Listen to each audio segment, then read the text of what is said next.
Toma 1. Suite francesa. Película versus libro.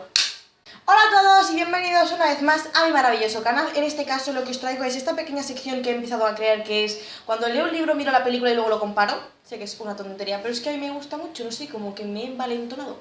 Así que en este caso lo que os traigo es la reseña de Suite francesa de Irene Nemirovsky. Es que joder, vaya apellido la colega. Y la película también, que hace bastante tiempo que salió, no sé si fue hace un año y medio o algo así aproximadamente. Yo no lo sé decir, pero por ahí, ¿vale?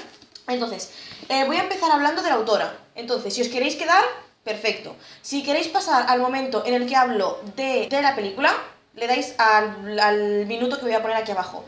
Y si queréis ir directamente a película versus libro que me ha parecido, también os dejo aquí abajo en la pantallita el minuto en el que podéis pasar, ¿vale? Contiene spoilers, lo digo desde el minuto 1 porque no me gusta hablar sin spoilers. O sea, me corta un poco, me censura un poco la explicación, así que tiene spoilers, ¿vale? O sea, si lo miráis con todas las consecuencias. Así que, dentro vídeo.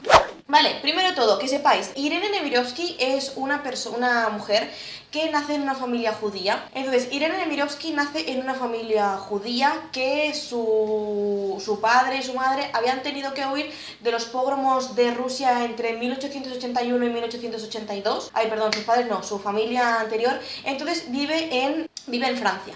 Entonces, ¿qué pasa? Que en un principio Irene se hace, pues, trabaja normal, trabaja como escritora, además una escritora bastante conocida, que publica bastantes novelas y bastantes relatos en un periódico. Todo funciona a la perfección. ¿Qué pasa? Que cuando llega la ocupación nazi a Francia, empiezan a llegar poco a poco las leyes de Nuremberg, en el cual se empieza un poco a coartar las actividades de los judíos. Entonces, como Irene había empezado a tener conciencia de todo el proceso que llevaba en ser judía, ella y su marido, que también es judío, se habían convertido al cristianismo, porque ella en realidad era judía simplemente por nacimiento, no por convicción.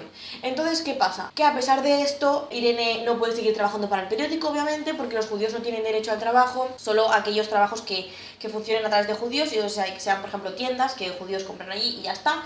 Entonces, Irene empieza a publicar con un seudónimo, pero al final, nada, todo se acaba acabando y ella empieza a escribir Suite francesa. Suite francesa debería tener 5 partes. La primera parte se llama Tempestad de junio y la segunda parte que hemos conseguido recaptar se llama Dolce.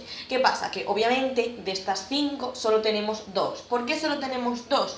Porque cuando Irene está escribiendo esto, que ya es consciente de que en 0, la van a venir a deportar, ¿qué pasa? Que las SS llegan a casa de Irene y, como es judía, la deportan a un campo de concentración. Bueno, primero creo que fue a un campo de refugiados, campo de concentración francés, y luego sí que la deportan a Auschwitz, donde finalmente directamente muere en una cámara de gas. Entonces el libro realmente ha quedado a la mitad.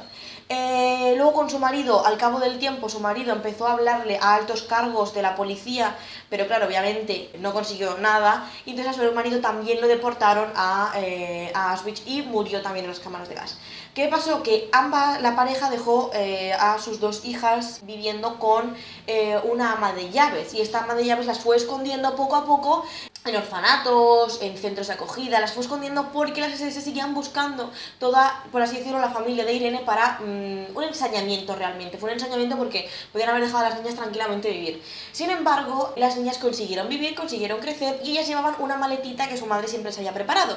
Y en esa maletita posteriormente se descubrió que había sido el manuscrito de Suite francesa, solo las 2 primeras partes, con cartas, con un montón de cosas que se han podido recopilar hasta ahora. Vale, os voy a hablar del libro rápidamente. Las 2 partes. La primera parte, por cierto, os recomiendo que compréis una edición que tenga un prólogo, que os explique todo poco a poco, cómo funciona, qué es lo que vais a ver, por qué lo vais a ver, quién es, me explico, porque si no es un poco lío, porque el libro no está acabado. Entonces es mejor que compréis una edición con un prólogo. La mía, que me regaló mi hermana para mi cumpleaños, es de la editorial Salamandra, la edición narrativa, que es esta de letras de bolsillo. Entonces, la primera parte se llama Tempestad de junio. En ella nos hablan como si el narrador estuviera encima de Francia, ¿vale? Entonces tú como espectador hacia abajo lo que ves son familias. Entonces tú vas explicando qué es lo que vas viendo de cada familia. Entonces, por ejemplo, los Pericans son una familia burguesa que está llena de hijos que tienen que marchar. Luego están, por ejemplo, yo que sé, los Michaud. Está también Lecourt, que es un escritor loco, pedante, misógino. Entonces ¿Me explico? O sea, lo que hace Irene es desde arriba del todo ir mirando y explicando qué es lo que va pasando a cada capítulo en cada familia. Pero se trata de ver la cotidianidad, ver cómo estamos en guerra y esto es lo que se ve en la guerra, ¿vale? O sea, quiero decir, se plasma perfectamente cómo es Francia en el momento de ocupación nazi. ¿Vale? O sea, no es película, pum pam, gritos, lloros, no sé qué, no sé cuánto. Sí, también los hay en el libro, pero vamos a ver cómo se prepara una familia normal y corriente, como puede ser una burguesa, o los Michaud, que son una familia normal y corriente que trabaja. Entonces vamos a ver cómo se preparan ellos para huir de París, para poder irse a algún lugar a vivir un poco mejor, ¿vale? Esto por una parte. La segunda parte, que se llama Dolce, es cuando empieza en un pueblo la historia, en el que ahí se nos cuenta ya con los nazis viviendo en el pueblo cómo es la vida cuando ocupan los nazis tu pueblo, porque claro, cada nazi se le asigna una de las casas del pueblo y cómo se empieza a desarrollar la cotidianidad que había ahora con la cotidianidad añadida de la ocupación nazi. Entonces esa parte está muy bien porque hay más amor, hay más enrevesado de personajes, entonces está muy bien. Vale, entonces, ahora ya paso al tema de la película, vale. Si os ha encantado Soy francesa como el libro, ¿vale? Porque realmente, literariamente, es un libro muy bueno, pero además también por el trasfondo de lo que pasó la autora, de quién es y cómo le pasó todo, no miréis la película, ¿vale? Primero de todo porque en la película solo sale la parte de Dolce, ¿vale? Solo sale la parte de Dolce, pero la película se centra solo en un 10% de lo que es Dolce, ¿vale? Por ejemplo, en Dolce hay el amor entre Lucille y un general nazi. ¿Qué pasa? Que en la película no aparece ni Tempestad de Junio, ni aparecen las demás tramas de Dolce. Solo se centra en Lucille y en el hombre.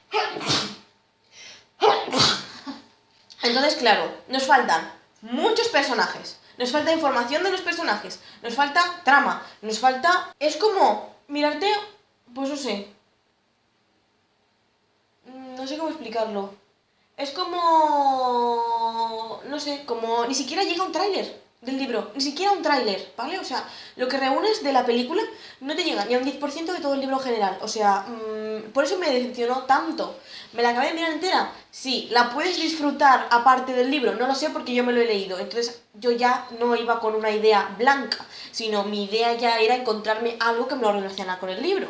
Pero es que ni siquiera los nombres. Es que me han metido gente dentro de la película que no aparece en los libros. Y me falta muchísimas cosas de lo que es. Entonces, otra cosa que me rayó mucho, ¿vale? Porque al final de todo pone en memoria de Irene Nemirovsky. Vamos a ver, señores del cine, si vosotros me hacéis una película en memoria de alguien que ha escrito algo, ¿qué mejor memoria que al menos representar algo de lo que haya escrito? Digo yo, ¿no? Puede ser que sea una loca, pero vamos a ver, si yo estoy haciendo una película sobre Pepita Villanueva que ha escrito mi hermana un libro, y yo en la película te pongo a Pepe de los Palotes, ¿dónde está la conmemoración a su muerte? Que alguien me lo explique porque yo no lo entiendo. Ni siquiera hay una parte de preámbulo explicándote quién es Irene Nemirovsky. Nada. Entonces... no creo que la película, por muchas buenas intenciones que se haya tenido, le haya hecho ni esto de justicia al libro, ni siquiera a la autora. Dicho esto, espero que os haya gustado el vídeo. Que le deis like si queréis más reseñas así. Lo siento, pero es que me cabrea este tipo de situaciones, me cabrea mucho, ¿vale? Pero bueno, lo dicho, suscribiros, darle like, compartirlo por vuestras redes sociales. Os recuerdo que mi hermana tiene un canal aquí abajo que os lo voy a dejar, siempre os lo dejo. Y nada, nos vemos en el siguiente vídeo. ¡Chao! ¡Mua! Madre mía, no te pasaste. A ver, ¿pero tengo razón o no? Sí. No sé por qué no me la vi.